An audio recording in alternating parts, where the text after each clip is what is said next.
नमस्कार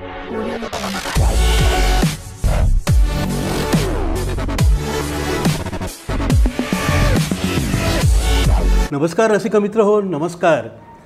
आज आपल्या मल्हार प्रस्तुत हॉबी डूबी डू या आवडत्या संवाद कट्ट्यावर आपल्या सगळ्यांचं मनस्वी आणि हार्दिक हार्दिक सहर्ष स्वागत. मित्रांनो, आज आपल्या 170व्या भागामध्ये ज्याचा विषय आहे नली, शतकी महोत्सवी प्रयोगाकडं ज्यांची वाटचाल आहे त्या प्रयोगाच्या निमित्तानं आपण एका चतुरस्त्र अभिनेत्याला आज भेटणार आहोत आणि जाणून घेणार आहोत त्याचा एकूणच प्रवास कसा झाला आणि त्यांचं नली हे एकल नाट्य अख्ख्या महाराष्ट्रावर कशा पद्धतीनं गाजलं आणि ह्या प्रवासामध्ये त्यांना जे काही प्रतिष्ठेचे, मानाचे, सन्मानाचे असे विविध जे पुरस्कार मिळाले त्याविषयीसुद्धा आपल्या सगळ्यांना जाणून घ्यायचं आहे. तर भेटूया, स्वागत करूया गुणी अभिनेता हर्षल पाटील यांचं. हर्षल पाटील, मल्हार कम्युनिकेशनच्या या संपूर्ण टीमच्या वतीनं आमच्या संवाद कट्ट्यावर आपलं सहर्ष स्वागत. वेलकम. नमस्कार. नमस्कार. आणि आपलं मनापासून प्रारंभीच अभिनंदन याच्यासाठी की नली हे एकल नाट्य अख्ख्या महाराष्ट्रावर तुमच्या अभिनय गुणामुळं, नंतर संपूर्ण जे काही टीमवर्क आहे, दिग्दर्शक योगेश पाटील, नाट्य रूपांतरकार प्रयोगशील आणि परिवर्तनशील असे रंगकर्मी शंभू पाटील, परिवर्तनची अख्खी टीम तुमच्यासोबत आहे. मित्रांनो, नली ह्या एकल नाट्याचं एक असं वैशिष्ट्य आहे की हर्षल पाटलांनी ही ऐतिहासिक अशी कामगिरी केलेली आहे. नलीच्या अगोदर अशा पद्धतीचं यश कुठल्याही एकल नाट्याला मिळालेलं नव्हतं, किंबहुना असं धाडससुद्धा कोणी केलेलं नव्हतं. तर त्यांच्या सहज सुंदर अभिनयामुळं संपूर्ण महाराष्ट्रभर आणि महाराष्ट्राच्या बाहेरसुद्धा, म्हणजे हर्षल पाटलांनी वक्तृत्व स्पर्धा गाजवलेली आहे, वादविवाद स्पर्धा गाजवलेली आहे, राज्यनाट्य स्पर्धा गाजवलेली आहे. पण ह्या एकल नाट्यामुळे त्यांची ओळख संपूर्ण देशपातळीकडे आता होते आहे. दिग्गज कलावंतांनी, लेखकांनी, पत्रकारांनी, समीक्षकांनी या प्रयोगाची दखल घेतलेली आहे आणि त्याचा गौरव केलेला आहे. ही आपल्या समस्त खानदेशवासियांसाठी, तरुण मित्रांसाठी अभिमानाची गोष्ट आहे. तर हा सगळा प्रवास आमच्या या रसिक मित्रांना नक्कीच जाणून घ्यायचा आहे. तर पुन्हा आपलं अभिनंदन. आणि मला सांगा की कला, ह्या कलेचा, स्किलचा वापर, उपयोग आपण कधीपासून करायला सुरुवात केली, किंवा बालपणाचा जर विषय आपण घेतला तर कसं एकूणच कला आपल्या जीवनात आली, काय बरं सांगाल? धन्यवाद. सगळ्यात अगोदर की 170 भागांची जी मालिका हॉबी डूबी डूची सुरू आहे त्यात मला या ठिकाणी आपण आमंत्रित केलं, त्याबद्दल मी मल्हारच्या वतीने मल्हारचेही मनपूर्वक आभार मानतो, आपलेही आभार मानतो आणि खास मल्हारच्या या सगळ्या प्रेक्षकांचेही धन्यवाद. तुमचा छान प्रश्न आहे, त्याची सुरुवात करतो. खरं तर माझ्या घरात अशी काही कलेची परंपरा मला काही लाभली नाही. म्हणजे कुठलाही नाटकाचा संस्कार आमच्या घरात कधीच नव्हता. आम्ही शाळेत किंवा अशात पण आम्ही काही नाटक केलं नाही. हां, पण वाचनाचा मात्र संस्कार होता. म्हणजे लहानपणापासून पुस्तकं वगैरे वाचन सुरू होतं. आणि नंतर जेव्हा कॉलेजला गेलो तर कॉलेजच्या वेळेस मी जळगावातल्या वल्लभदास वालजी वाचनालयामध्ये मी माझी लायब्ररी सुरू केली. मी वाचायचो पुस्तक आणि त्याच ठिकाणी वरती खूप आवाज येत होता आणि मग म्हटलं सहज काय आवाज चालला आहे. मग वर जाऊन बघितलं तर प्रॅक्टिस चालू होती, तालीम चालू होती. नाटकाचे सगळे लोक बसले होते, तालीम सुरू होती. मग मी त्यांच्याकडे गेलो की म्हटलं काय करताय? तर म्हणे आम्ही नाटकाची प्रॅक्टिस करतो आहे. म्हटलं मी करू शकतो का? म्हणे हो, जॉईन हो, बैस. मग मी त्या पद्धतीने जॉईन झालो, बसलो आणि ती नाटकाची प्रॅक्टिस होती अभिशाप या नाटकाची. आणि तेव्हापासून मग मी त्या नाटकात काम करायला सुरुवात केली आणि मग त्याची जाणीव होत गेली. मग नाटक काय असतं, कसं असतं, हे काय करावं लागतं, ते सगळं मला मग हळूहळू शिकायला मिळालं. ते राज्यनाट्यासाठीची प्रॅक्टिस तालीम सुरू होती अभिशापची आणि मग या क्षेत्राकडे मी आलो. वा. पण महाविद्यालयीन जीवन हा एक असा छान टप्पा असतो आपल्या प्रत्येकाच्या जीवनामध्ये की जर आठवणींचा अल्बम जर ओपन केला तर त्याच्या अनेक सुंदर अशा आठवणी आपल्यासमोर येतात. तर मला सांगा की वक्तृत्व आणि वादविवाद स्पर्धा ह्यासुद्धा आपण गाजवल्या आहे. तो फळसुद्धा आपण चांगल्यापैकी गाजवला आहे, कारण त्याचा साक्षीदार मी पण आहे. तर एक सुसंवादक म्हणून सुद्धा आपली ओळख आहे, आपला लौकिक आहे. तर वक्तृत्व स्पर्धेने तुम्हाला नेमकं काय दिलं, वादविवाद स्पर्धेने काय दिलं, आणि नाट्यकला स्पर्धा म्हणून सुद्धा आपण जी खेळलेली आहे, तर त्याच्या बाबतीत पण आम्हाला सांगा, म्हणजे आमच्या मित्रांना चांगलं मार्गदर्शन आपल्याकडनं मिळेल प्लीज. सर, तुम्ही तर ह्या सगळ्या माझ्या प्रवासाचे साक्षीदार आहात, कारण मला प्रेक्षकांना सांगायला आनंद वाटेल की सर तेव्हा नूतन मराठा महाविद्यालयामध्ये प्राध्यापक होते. आता सध्या सर निवृत्त आहेत, पण तेव्हा कॉमर्सचे प्राध्यापक असूनही आमच्यासारख्या आर्टच्या विद्यार्थ्यांना सरांचा एक खूप मोठा आधार होता. आणि तेव्हा FYSYला असताना तसं माझा विषय मराठी, मी मराठी विषय घेतला होता अभ्यासाला, आणि त्यावेळेस वेगवेगळ्या प्रकारच्या स्पर्धा संपूर्ण महाराष्ट्रभर सुरू असायच्या, वक्तृत्व वादविवाद स्पर्धा. आणि नाटकाची अगोदर माझी सुरुवात वक्तृत्व वादविवाद स्पर्धेने झाली, आणि आम्ही वेगवेगळ्या ठिकाणी बोलायला जायचो, भाषणं करायचो, आणि जवळपास महाराष्ट्रातल्या अनेक स्पर्धा आम्ही सहभागी झालो आहे, त्या स्पर्धेत काम केलं आहे, त्या जिंकलेल्या आहेत. मग युथ फेस्टिवल असेल, इंद्रधनुष्य असेल, त्यानंतर झोनल असेल, हे तर आम्ही विद्यापीठ स्तरावरच्या स्पर्धा केल्याच, पण यासोबतही अनेक ठिकाणच्या, मग कधी सातारा असेल, कोल्हापूर असेल, यानंतर नागपूर साईडच्या, या सगळ्या वेगवेगळ्या स्पर्धांमध्ये आम्ही जायचो आणि जिंकायचो किंवा भाग घ्यायचो. याचा आनंद असा होता की वक्तृत्व स्पर्धेमध्ये एक 3 मिनटात 4 मिनटात एक चांगला विषय मांडायचा आणि सगळ्यांसमोर आपलं स्किल दाखवायचं. त्यासोबत वादविवाद स्पर्धा होत्या, म्हणजे एक दुसरा पार्टनर सोबत घ्यायचा. आणि मला आठवतं आहे सर तेव्हा नूतन इन्स्टिट्यूटचे प्रिन्सिपल होते, आणि बऱ्याचदा आम्ही सरांच्याच इन्स्टिट्यूटचे विद्यार्थी म्हणूनसुद्धा वेगवेगळ्या ठिकाणी जायचो. आणि तेव्हा एक गोष्ट व्हायची, वाचन चांगलं असल्याकारणाने आणि आसपास खूप चांगले लोक असल्याकारणाने, की कुठलाही विषय असला तर की पटकन तयार व्हायचा, आणि सहज सोप्या शब्दात कमी वेळात आपण एक चांगला विषय मांडू शकतो, याचा आत्मविश्वास मला वक्तृत्व आणि वादविवाद स्पर्धांनी दिला, कथाकथन स्पर्धांनी मला तो आत्मविश्वास दिला. आणि त्याचा उपयोग मग पुढे मला नाटकात पण व्हायला लागला, पाठांतर चांगलं झालं, आणि मग एक त्याचा फायदा व्हायला सुरुवात झाली. वा, ज्या परिवारामुळं सुद्धा नाट्यसंस्कार हे अतिशय चांगल्यापैकी तुमच्यावर झालेत, आणि पुढचा सगळा प्रवास हा अतिशय सुखद झाला, आणि महाराष्ट्रभर आपली ओळख झाली. मला माहिती आहे हे एकल नाट्य म्हणजे केवळ महाराष्ट्राचंच नाही, तर त्या सगळ्या सीमा ओलांडून गुजरात असेल, त्याच्या पलीकडे सुद्धा तुम्ही जाऊन आलेला आहात, आणि अजूनही शतक महोत्सवी ही वाटचाल तुमची चालू आहे. हर्षलजी, मला सांगा की येत्या 8 जूनला पाणंद फाउंडेशनच्या वतीनं एक चॅरिटी शो ह्या एकल नाट्याचा आपल्या राजेश संभाजी सभागृहात होतो आहे. तर या प्रयोगाविषयी आपल्याला सांगा. आणि महाराष्ट्रभर सगळी भ्रमंती होत असताना अनेकांनी ॲप्रिसिएट केलेलं आहे. हर्षल, मला सांगा की या एकल नाट्याच्या निमित्तानं, म्हणजे नलीच्या निमित्तानं, त्याचं सादरीकरण करताना महाराष्ट्रभर आणि महाराष्ट्राच्या बाहेरसुद्धा तुमची भ्रमंती झालेली आहे, आणि अनेक दिग्गज नाट्यकलावंत असतील, नाट्यलेखक असतील, म्हणजे जयंत पवार असतील, दासू वैद्यांसारखे काही जाणकार असतील, प्रशांत दळवी आहेत, आता राहीजींसारख्यांकडनं सुद्धा तुमचं कौतुक झालं, तांबे मॅडमने तुमचं तोंड भरून कौतुक केलं की अत्यंत चतुरस्त्र असा हा अभिनेता आहे. आणि नली अत्यंत वास्तववादी पद्धतीने त्यांनी जिवंत केलेली आहे, आणि समरसून ही भूमिका साकारलेली आहे. केवळ एकच भूमिका नाही आहे, तर त्या मुख्य भूमिकेला जोडून असणाऱ्या अनेक भूमिका तुम्ही करतात. तर मेकिंग ऑफ नली या संदर्भात काय सांगाल? मला ते सांगायला खूप आवडेल. खरं तर अनेक नाटकात कामं करत असतानाही नलीसारखी एक चांगली स्क्रिप्ट मला मिळाली, आणि तिचंच एक एकल नाट्य म्हणून आम्ही प्रयोग करत आहोत.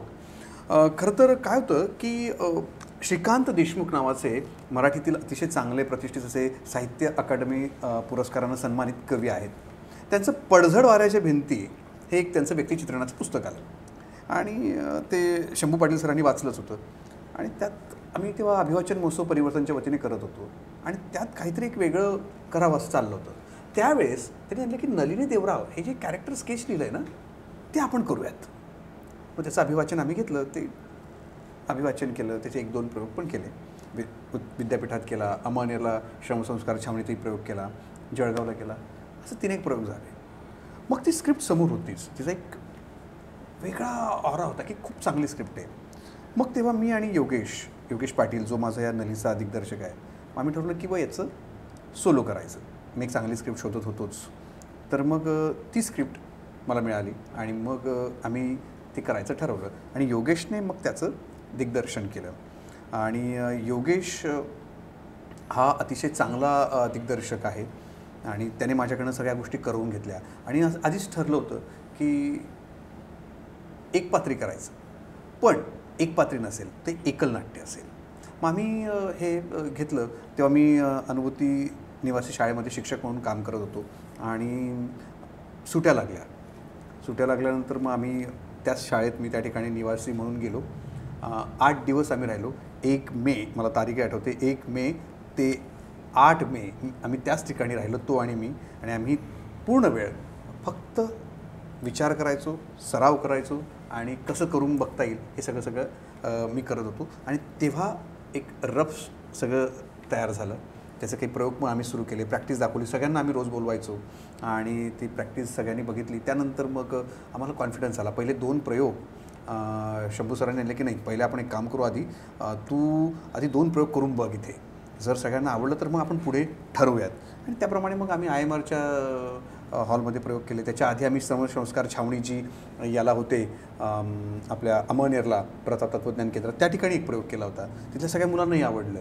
नंतर मग 2 प्रयोग केले, त्याचा चांगला एक रिस्पॉन्स यायला लागला आणि मग कॉन्फिडन्स आला की अरे आपण करू शकतो. मला वाटतं म्हणजे sorry for interruption, Yashwantrao Chavan प्रतिष्ठानचं जे सेंटर आहे जळगावचं, त्यांच्या वतीने सुद्धा तुम्ही पण आपण यशवंतराव चव्हाण प्रतिष्ठानच्या वतीने एक महोत्सव झाला होता SMIT कॉलेजच्या प्रांगणामध्ये, तिथे आपण केला होता. पण याचा जेव्हा मी जळगावच्या बाहेर जायचा विचार आला तेव्हा मी याचा एक शो सरस्वती भुवन महाविद्यालयामध्ये आम्ही त्या ठिकाणी केला आणि तिथे दासू वैद्य सर आले होते आणि मग सगळ्यांनी मग ते सगळं बघितलं आणि नंतर मग आम्हाला कॉन्फिडन्स दिला की अरे हे सगळ्यांना आवडतं आहे, हे छान होतं आहे आणि याचा खूप चांगला फील येतो आहे. मग आम्हाला कॉन्फिडन्स आला आणि मग मी त्याचे अनेक प्रयोग करत आम्ही गेलो. तसं शंभू सर पाठीशी होतेच, कारण त्यांनी याचं सगळं नाट्य रूपांतरण केलं. आणि याच्या सगळ्या गोष्टी किती महत्त्वाच्या आहेत, कारण हे नाटक फक्त एक अनकंडिशनल लव्ह स्टोरी नाही, तर याला अनेक कंगोरे या नाटकामध्ये आहे. म्हणजे ग्रामीण भागातली एका मुलाची आणि मुलीची गोष्ट ही आहे आणि या अशा अनेक आहे. म्हणजे प्रत्येक मुलाच्या मनात एक मुलगी असते आणि प्रत्येक मुलीच्या मनात पण एक मुलगा असतो. तर या दोघांची, ज्यांची कधीच भेट होत नाही, अशा दोघांची ही गोष्ट आहे आणि त्याच्यामुळे ती प्रत्येकाला आवडत गेली. मला तर महाराष्ट्रभर आम्ही प्रयोग केले, मी गुजरातमध्ये प्रयोग केले, मध्य प्रदेशात प्रयोग केले, कर्नाटकात बँगलोर वगैरे या ठिकाणी प्रयोग केले, गोव्यात प्रयोग केले. तुम्हाला सांगतो की हे सगळे प्रयोग करत असताना त्या भागात जाऊन त्या ठिकाणी अनेक लोक आम्हाला भेटले की अरे ही गोष्ट माझीच आहे, तुम्ही माझी कथा सांगतात.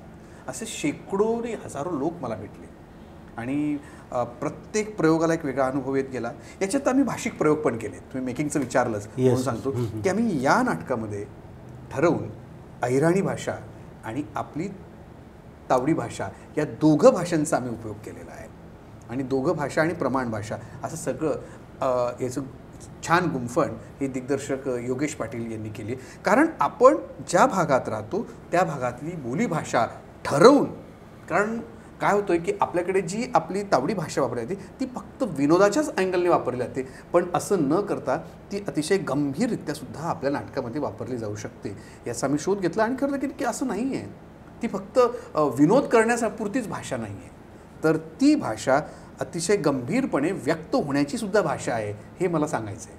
आणि आम्ही त्याचे प्रयोग केलो आणि महाराष्ट्रातल्या वेगवेगळ्या भागामध्ये लोकांना आवडत आहेत. म्हणजे कुठेही मला असं जाणवलं नाही की भाषा समजत नाही वगैरे, असं काही नाही. अतिशय छान भाषेत सगळ्यांना की आपल्या बोलीभाषेचा अतिशय लोक स्वीकार करतात आणि त्यामुळे आम्हाला छान रिस्पॉन्स येत गेले.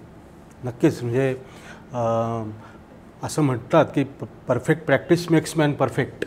तर परफेक्शन यायला पाहिजे असेल तर मग प्रयत्नांची पराकाष्ठा लागतेच. ते बरोबर. आणि संगीताकार शंभू पाटील आणि अख्खी परिवर्तनची टीम आणि तुमचे सतत गाजत आलेले अनेक वर्ष मी पाहतोय आणि रसिक मित्रांना पण माहिती आहे की परिवर्तनचा महोत्सव म्हटलं की तुमच्यासारखे बिनीचे जे शिलेदार आहेत त्यांचं सक्रिय योगदान असतं. तर तुमच्या नाट्यकलेचं सगळ्या ह्या प्रवासामध्ये परिवर्तन आणि सगळे तुमचे सहकारी यांचं योगदान कसं आहे? विशेषतः शंभू पाटील, काय सांगाल त्यांच्याबद्दल? जानेवारी 2011मध्ये परिवर्तनची स्थापना झाली आणि तेव्हापासूनचा सगळ्या परिवर्तनचा प्रवास सुरू झाला. म्हणजे मी स्थापनेपासून सोबत आहेच. एक वेगळ्या प्रकारचं ध्येय घेऊन शंभू पाटील हे सतत हे सगळं राबवत आहेत. कारण काय होतं की आपल्या भागामध्ये एक चांगली पुरुषोत्तम करंडक जी स्पर्धा परिवर्तनने 6 वर्ष राबवली ती स्पर्धा असेल, म्हणजे उत्तर महाराष्ट्र विद्यापीठ, त्यानंतर डॉक्टर बाबासाहेब आंबेडकर मराठवाडा विद्यापीठ, SRT नांदेड, ह्या सगळ्या 3 विद्यापीठांच्या स्तरावरचा एक चांगला करंडक तेव्हा परिवर्तनने सुरू केला. आणि या भागातल्या सगळ्या वेगवेगळ्या महाविद्यालयातील विद्यार्थ्यांसोबत की एक चांगली स्पर्धा जळगावात सुरू केली. आणि मला असं वाटतं 30-30, 40-40 एकांकिका एका स्पर्धेमध्ये होत्या. 4 दिवस ती स्पर्धा चालायची. इतका वेगळा माहोल होता. मी तुम्हाला सांगतो ना की मी ती स्पर्धा जगलो आहे. 6 वर्ष मी तिच्या आयोजनामध्ये होतो. मला शंभू सरांमुळे मला ते सगळं आयोजन करता आलं. ही सगळी माणसं होती. आम्ही तेव्हा खूप लहान होतो, पण एक वेगळ्या प्रकारचा माहोल होता. आणि आम्ही स्पर्धेत काम करत नव्हतो, पण आम्ही स्पर्धा सगळ्यांचं संघटन करून चांगल्याच प्रकारची स्पर्धा आयोजित करायची. आणि एक वेगळा अनुभव आम्हाला तेव्हा शिकायला मिळत होतं. सगळ्या एकांकिका बघायला मिळत होत्या आणि आपल्याकडची मुलं काय करतात, पुढे इथून आम्ही ही सगळी ह्या मुलांना घेऊन पुढे फायनलला जायचं, तिथल्या एकांकिका बघायचं, हे खूप सगळं शिकायला मिळत होतं. 6 वर्ष आमची खूप छान गेलीत. आणि याचा एक पाठीशी शंभू सर, त्याच्यानंतर नारायण बाविस्कर, यासोबतच परिवर्तनची सगळी टीम आहे. होरिल सिंग राजपूत असतील, आमचा राहुल निंबाळकर असेल, मंगेश कुलकर्णी, राजेंद्र पाटील, यासोबत आमच्या सुदीप्ता सरकार, मंजुषा भिडे, ही सगळी टीम जी आहे ती सगळी पाठीशी खंबीरपणे असल्याने काय होतं की आपण एकटे नसतो. आणि नाटक ही एका व्यक्तीची गोष्ट नाही आहे, एक व्यक्तीच फक्त नसतो. याच्या पाठीमागे पूर्ण सगळा ग्रुप असतो, समूह असतो. आणि ही समूहाची कला आहे. सगळे लोक सोबत असतात. म्हणजे मी जरी स्टेजवर असलो तरी या नाटकाचं पार्श्वसंगीत करण्यासाठी आमचा मंगेश कुलकर्णी, जो कोर्टामध्ये सर्व्हिसला आहे, पण तो अगदी पहिल्या प्रयोगापासून अगदी आत्ताच्या या माझ्या 92व्या प्रयोगापर्यंत तो सतत सोबत आहे. तो म्हणतो की तू कुठेही असला तरी मी येईल. तो प्रयोगाला येतो, म्युझिक करतो. आमचा राहुल निंबाळकर असेल, होरिल सिंग राजपूत असतील, किंवा आमचा सुजय असेल, तो बऱ्याचदा येतो. अक्षय नेहे असेल, तो ह्या नाटकाशी जुळलेला आहे. ही सगळी माणसं सोबत आहेत म्हणून आज मी महाराष्ट्रभर प्रयोग करू शकलो. आणि याचा सगळ्यांच्या पाठीमागे काय होतं की आमची एक थॉट प्रोसेस डेव्हलप करण्यामध्ये शंभू पाटलांचा एक वाटा खूप मोठा आहे. शेवटी काय होतं की एक पिलर लागतो, एक आधार लागतो. आणि आम्ही केव्हाही अडचणीत असू, कारण सगळ्या ठिकाणी प्रयोग करणं, ते सगळे प्रयोग लावणं किंवा त्या गोष्टी शक्य नव्हत्या. तर त्यांनी पण बऱ्याच ठिकाणी प्रयत्न केले की नाही, अरे हे नाटक चांगलं आहे, तुम्ही हे प्रयोग बघा, त्यानंतर ठरवा. मग असे सुरुवातीच्या काळामध्ये काही प्रयोग लावले गेले. तर यासोबतच आमचा सुनील बारी आहे, अभिजित पाटील आहे, यांचं पण एक चांगलं योगदान आहे, मला सहकार्य आहे. आणि तुम्हाला सांगतो की नली या नाटकाचं सुलेखन आहे ना, नली हे नाव जे आहे त्या नावाचं सुलेखन चित्रकार विजय जैन यांनी अतिशय उत्तम पद्धतीने केलं आहे. आणि तेच अनेक लोकांना भावलेलं आहे. म्हणजे ह्या सगळ्यांच्या सहकार्यामुळे मला असं वाटतं की मला हा प्रवास या ठिकाणी करता येतो आहे. आणि मला घरच्यांचं पण एक खूप सहकार्य लाभलं आहे. म्हणजे माझी पत्नी असेल, माझी मुलं असतील, आई वडील, आता वडील तर नाही आहे पण त्यांनी हा प्रयोग बघितलेलाच आहे. त्या सगळ्यांचं मला एक पाठिंबा मला सतत मिळत गेला. मी धावपळ करत अनेक ठिकाणी जायचो, यायचो, प्रयोग करायचो. तर ते सगळे लोक माझ्या पाठीशी आहे, माझा परिवर्तन परिवार माझ्या पाठीशी आहे. म्हणून आज मी 92 प्रयोग करू शकत आहे. नंतर मग लोकांना कळत गेलं, त्याच्यावर अनेक लोकांनी लिहिलं. मला सांगा, जयंत पवारसारखी लेखक जेव्हा या नाटकाचं कौतुक करतात, लिहितात, तेव्हा ते वाचून अनेक लोकांनी आम्हाला प्रयोगाला बोलवलं. ते असेल किंवा पुण्यात आम्ही प्रयोग केला, अतुल पेठेंनी त्याचं प्रयोगाचं आयोजन केलं, नंदू माधव असतील, ओंकार गोवर्धन असेल माझा मित्र, अशा अनेकांनी या नाटकाच्या संदर्भामध्ये लिहिले, बोलले. आणि त्यामुळे मला महाराष्ट्रातल्या अनेक भागामध्ये याचा मी शो करू शकलो. आणि याचा एक वेगळा फायदा असा झाला की सर्व ठिकाणी परिवर्तनची ॲक्टिव्हिटी आम्हाला घेऊन जाण्यासाठी मदत पण झाली. आज 3-3 दिवसाचे महोत्सव आम्ही महाराष्ट्राच्या वेगवेगळ्या भागामध्ये केले. म्हणजे नागपूरपासून अगदी गोव्यापर्यंत परिवर्तनच्या सगळ्या कलांचे महोत्सव, म्हणजे संगीताचे कार्यक्रम असतील, नाटकाचे असतील, अपूर्णांक असेल, अमृता साहिर असेल, बहिणाबाई असेल, आता नुकतंच आम्ही महानोदादांच्या कवितांचा हा कंठ दाटून आलेला कार्यक्रम असेल, असे वेगवेगळे प्रयोग आम्ही महाराष्ट्रात, कोकणात, विदर्भात, मराठवाड्यात, ह्या सगळ्या ठिकाणी आम्ही करू शकलो. तुम्हाला एक सांगतो की 3 दिवसांचा महोत्सव एखाद्या गावात होतो आणि लोक भरभरून प्रतिसाद देतात. याच्या पाठीमागे जे काही आहे ना की एक आर्थिक बाजूसुद्धा शंभू सरांनी खूप मोठी सांभाळली आणि त्याच्यामुळे आम्ही सगळे प्रयोग करू शकलो आणि ते खंबीरपणे पाठीशी उभं असल्यामुळेच परिवर्तन आज महाराष्ट्रावर पोहोचू शकलं आहे. मित्रांनो, हर्षल पाटील यांच्या संपूर्ण महाराष्ट्रावर किंबहुना महाराष्ट्राच्या बाहेरसुद्धा गाजलेल्या एकल नाट्य जे नली आहे त्याची एक झलक आपण सगळे बघूया.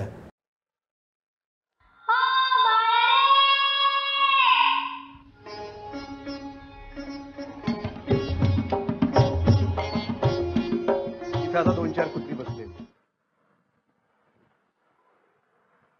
ही शाळेसमोरची उताराची मुरमाड खळकाळ वाट. नदीचं घर याच रस्त्यावर आहे.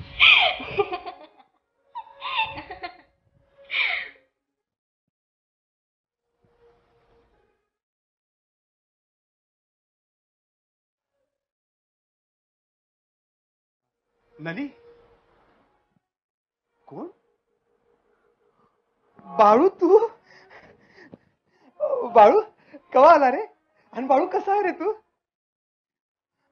आता कोणत्या वर्गात जातो? आणि मी बी काय ना भाऊ.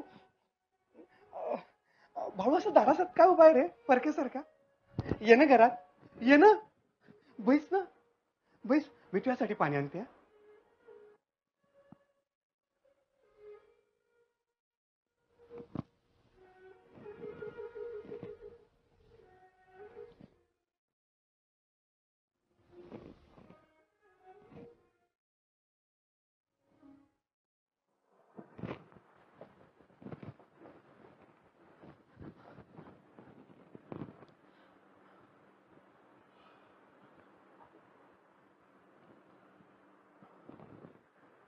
नली, घरात कोण नाही ना? नाही, सगळे वावरात जायला ना, कोण नाही. पण बाळू, तू गैरा बदलला ना? वैकू येत नाही ना आजकाल? तू कुठे वैकू येते मग? बाळू, आपल्या गावातले सगळे बरं तू लोक नाव काढतात रे. मला बी गैर बरं वाटतं ना. मायबापू कसे आहेत ग? थकले आता, पण तरी काम चालू आहे. सगळे भाऊ शेतीतच आहे. दाखला ये म्या शिकीनच वाटलं, पण काही नाही, त्याला बी शेतीतच घातला आम्ही. तुला सांगते ना बाळू, एखादा जर शिकता ना चांगला मास्तर गिस्तर होता ना. नली, अगं शिकून पण काही नोकरीची गॅरंटी नसते. हा ना, आता महेश बाय ना, मय दादा मला कितलं वरदान करीत शिकाडता. पण आता पुढे काय होतं काय नाही बाळू, ते चांगलंच होईल. तू गैरा मोठा माणूस होशील आणि मग मोठा माणूस झाला ना तर चांगली शहरातली शिकली सवरली पोर करशील ना तू.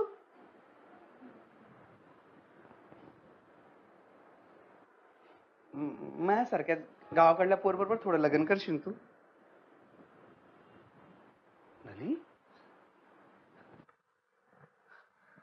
नली, मी लग्न करतो ना तुझ्याशी.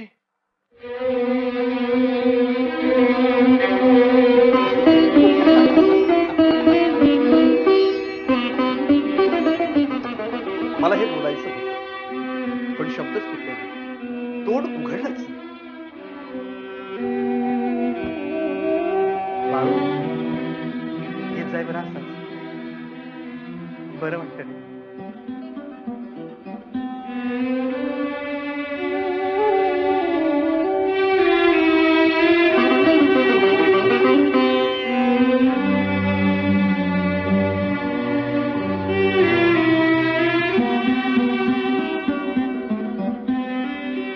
मी दूरपर्यंत गेलो तरी नली तशीच एकटक माझ्याकडे पाहत असते.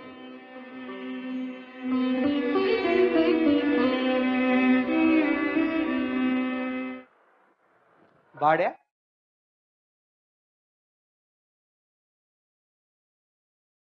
नक्कीच, म्हणजे परिवर्तनचं तुमच्या एकूण कला प्रवासात असलेलं योगदान, त्याचं कॉन्ट्रीब्युशन आणि व्यक्तिशः शंभू पाटील आणि नलीने तुम्हाला खूप दिलं आहे. मगाशी आपण उल्लेख केला की अनेक महत्त्वाचे पुरस्कार प्रतिष्ठेचे तुम्हाला मिळालेले आहेत.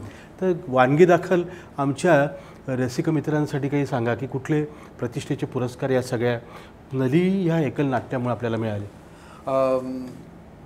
खरं तर नाटक करायला घेतलं ते काही आपल्याला पुरस्कार मिळतील वगैरे असं काही माहीत नव्हतं किंवा ते मिळवण्यासाठी केलं असं पण काही नाही. पण वेगवेगळ्या ठिकाणी गेलो, खूप चांगले सन्मान वेगवेगळ्या ठिकाणी आम्हाला मिळत गेले. खूप चांगल्या लोकांनी नाटक बघितलं आणि ॲप्रिशिएट केलं. म्हणजे अगदी परवा आता मी जेव्हा 90वा प्रयोग फुलवा खामकर यांनी मुंबईमध्ये एक छोटं त्यांच्या स्टुडिओमध्येच एक थिएटर चालू केलं.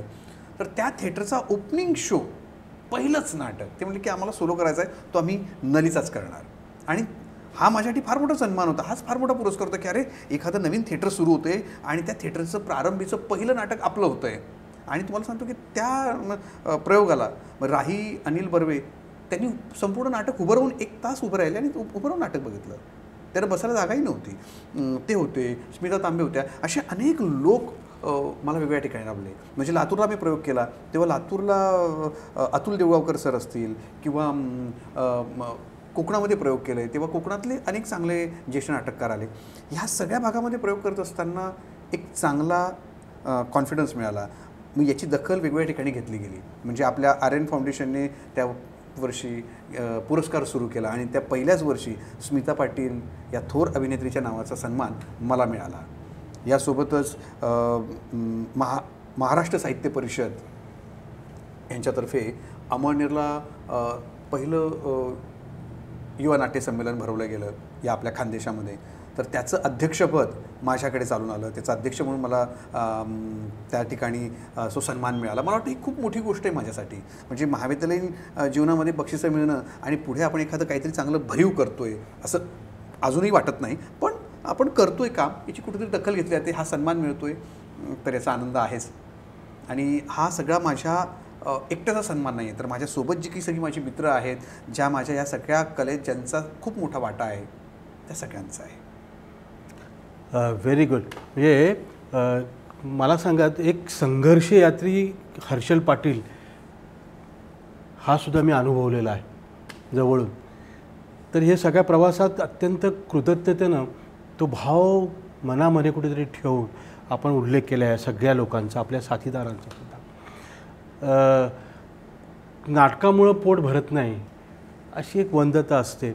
आणि आपल्याकडे सुद्धा पालक चिंतित असतात की काय MA ड्रॅमॅटिक्स करून तुम्हाला काय कोणाचं काय भलं झालेलं आहे, काय मिळालेलं आहे, लोक पत्रकारितेकडे जवळ जातात. तर तुमचं एक ह्या सगळ्या प्रवासात इतके पुरस्कार मिळाल्यानंतर आणि ओळख आणि लौकिक मिळाल्यानंतर एक कलावंत म्हणून सुद्धा आणि व्यावहारिकदृष्ट्या एक माणूस म्हणून सुद्धा काय बघाल तुम्ही? एकतर कारकीर्द म्हणून, करिअर म्हणून आणि उत्पन्नाचं साधन म्हणून तिकडे बघतात की कलेसाठी कला म्हणून ती नाट्यकला. काय तुमचं मत काय? अतिशय प्रांजळपणे जर विचारायचं. खरं तर मी शिक्षक म्हणून होतो. मी 13 वर्ष नोकरी केली आणि मी जेव्हा या नाटकाची निर्मिती पण केली किंवा इतर काम पण करत होतो ते मी नोकरी सांभाळून करत होतो. पण मी 13 वर्षानंतर ठरवलं की आता आपण पूर्ण वेळ कलेकडेच द्यावा, थोडा एक वेगळा शोध घ्यावा असं मी ठरवलं. कारण परत नोकरी लागू शकते, पण आपण थोडा एक वेगळा चेंज करून बघावा असं मी ठरवलं. आणि मग 2 वर्षापूर्वी बाहेर पडलो आणि आता मी पूर्ण वेळ सध्या कलेच्याच याच्यावर आहे. पण नाटकातून भरपूर पैसे मिळतील का? तर मिळू पण शकतात. तुम्ही तेवढं जर डिवोशन दिलं तर नक्कीच ते शक्य आहे. कारण मुळामध्ये आपण ती कला आहे फक्त कला म्हणून बघायचं का, त्या कलेचा पुढे आपण आपल्या वैयक्तिक अर्थार्जनासाठी पण किती उपयोग होतो याचा पण आपण शोध घेऊ शकतो. पण आता ह्यासोबत मी अनेक गोष्टी पण करत होतो. मी निवेदन पण करत होतो, मी व्हॉइस ओव्हर आर्टिस्ट म्हणून पण काम करत होतो. त्यामुळं वेगवेगळ्या दृष्टिकोनातून मी चांगलंच कॉपीरायटिंग पण करत होतो. संहिता लेखन असेल, अनेक गोष्टींच्या डॉक्युमेंटरीच्या स्क्रिप्ट लेखन असेल, म्हणजे मी हे सगळं करता करता वेगवेगळ्या गोष्टी करत होतो. त्यामुळे मला अर्थार्जनासाठी अनेक पद्धतीने पैसे पण उपलब्ध होत होते. म्हणजे आवाज चांगला असल्याकारणाने निवेदन करणं, सगळ्या गोष्टी करणं, म्हणजे आपल्या कलेच्या माध्यमातून ज्या ज्या गोष्टी विकसित होतात आपल्या वैयक्तिक जीवनामध्ये त्याचा आपल्याला नक्कीच उपयोग होऊ शकतो. म्हणजे कलावंत जरी झालात तरी एक चांगला कलावंत याला जगण्यापुरतं खूप छान चांगलं मिळू शकतं जर तुम्ही ठरवलं त्या मार्गाने बघितलं तर. त्यामुळे अर्थार्जन होऊच शकतं असं काही नाही आहे, पण फक्त आपल्याला त्या दृष्टिकोनातून शोध घ्यावा लागेल. आणि शेवटी काय होतं की आपण मुळात जाऊन शोधावं लागणार आहे. असं वरवर पार्ट टाईम तुम्ही आर्टिस्ट नाही होऊ शकत किंवा पार्ट टाईम कलेकडे नाही बघता येत. तुम्हाला पूर्ण वेळ कलेकडे पण बघता येतं, त्यात आतून मुळापर्यंत खोल शोधता येतं. हां, थोडे पैसे कमी मिळू शकतात, कधी थोडे पैसे जास्त पण मिळू शकतात. तर याचा सगळ्यांचा एक आपल्याला मेळ साधावा लागणार आहे. आणि हे साधत असताना आपल्याला मुळात आपल्या गरजा किती आहेत आणि आपल्यावर अवलंबून असणारे लोक आणि त्या सगळ्या गोष्टीचं याचं एक जर आपण व्यवस्थित ठरवून प्लॅनिंग केलं तर मला असं वाटतं आपण जगू शकतो इतकं चांगलं आहे. आणि आपण आपल्या आत पाहू शकतो. कला ही आपल्या आत पाहायला शिकवते आणि तो माझा शोध अजून सुरू आहे. वा, म्हणजे शोध घेताना असलेलं भान हे सर्वांपाशीच असतं असं नाही, पण ते सुदैवाने तुमच्याकडे आहे. पण एक मगाशी कृतज्ञतेने तुम्ही अनेकांचा उल्लेख केला आणि येत्या 8 जूनला जो प्रयोग आपला होतोय ह्या एकल नाट्याचा, मला वाटतं तो 92वा प्रयोग असेल. बरोबर ना? हो. तर एक सामाजिक दायित्व म्हणून समाजाप्रती काहीतरी आपलं देणं आपण लागतोय ह्या भावनेनं तुम्ही तो प्रयोग सादर करताय. तर पाणंद हे फाउंडेशन आणि त्याच्यासाठी तुमचा प्रयोग याच्याबद्दल पण आमच्या रसिक मित्रांना माहिती जरा करून द्या आणि अपीलही करा. आपण नक्की ते फार महत्त्वाचं आहेच.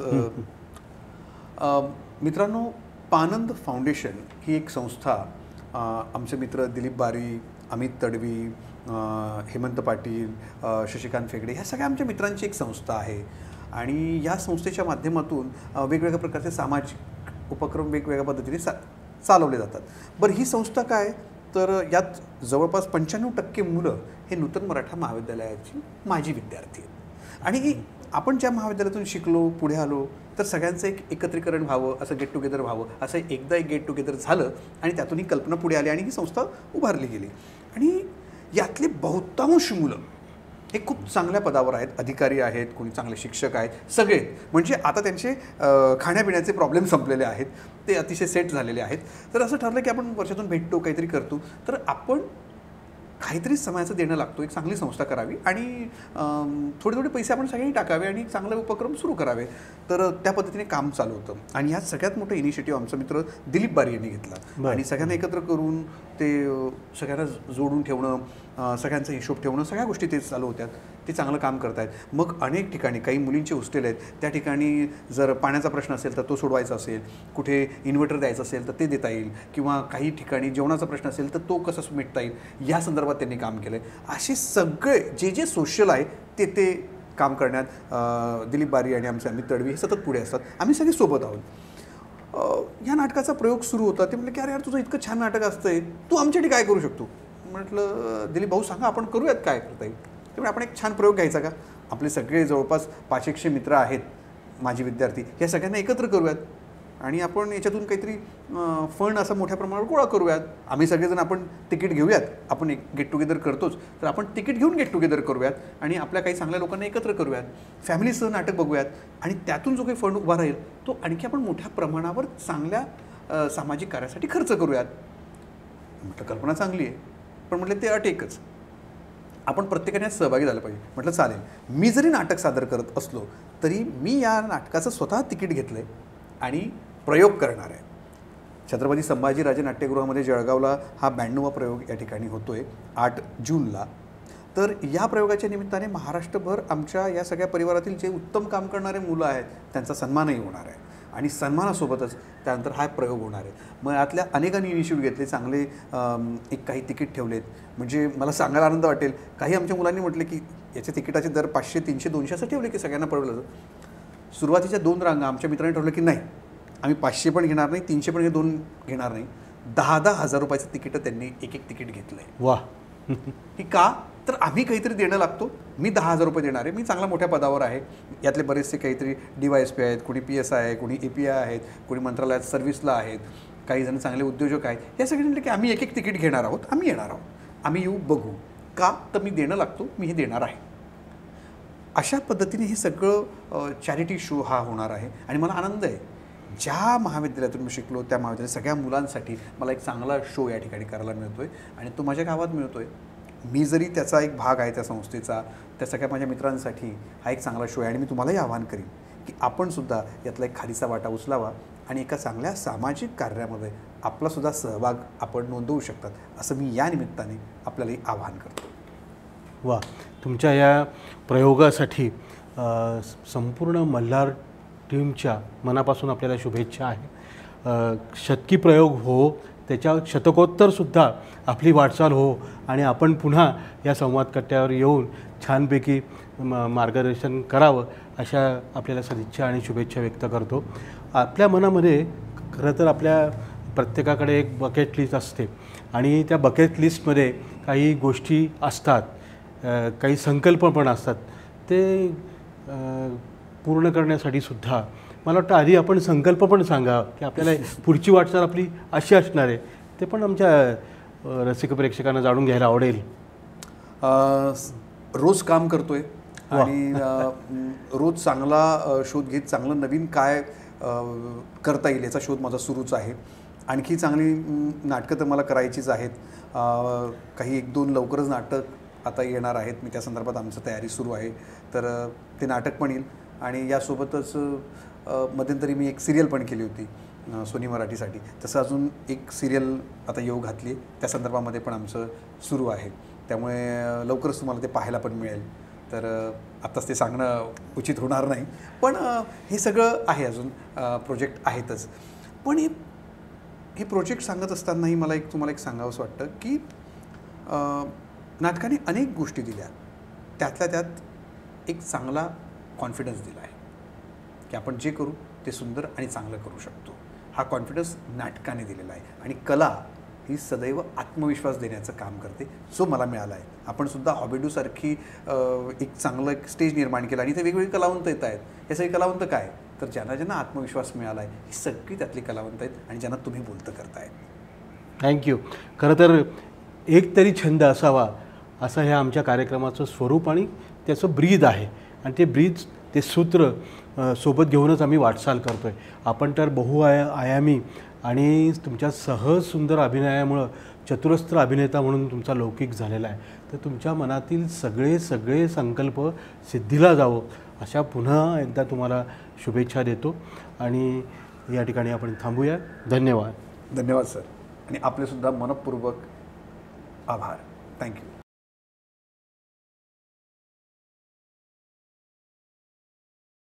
Audio Jungle.